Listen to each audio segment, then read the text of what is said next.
Autizm nədir adlı bir sorğu keçirsək, cavablar yəqin ki, müxtəlif olacaq. Əgər bunu bir psixoterapevtdən soruşsanız, autizm beynin inkişaf xüsusiyyətlərinə bağlı neyroinkişaf pozğunluğudur deyəcək.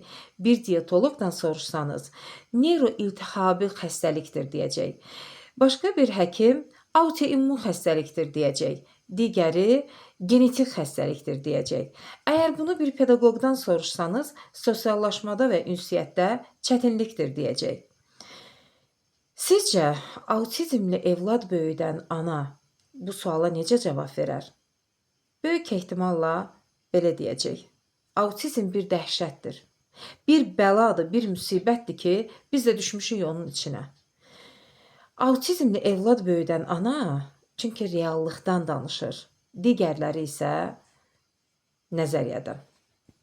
Nəzəriyyə isə hər zaman reallığı əks etdirmir.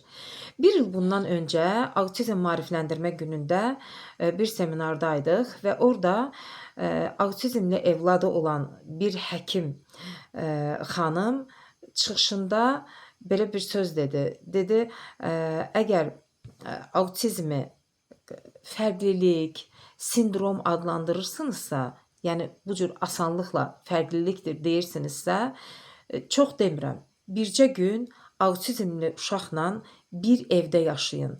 Bircə günlük onun həyatını real olaraq görün.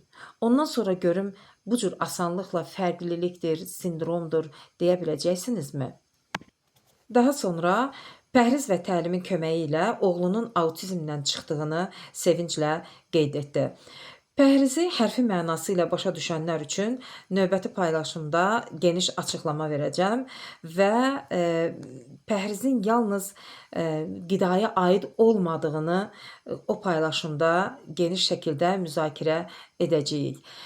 Hələlik sağollaşıram sizinlə. Bir videomuzun daha sonuna gəldik. Növbəti videolarda görüşmək ümidi ilə hələlik.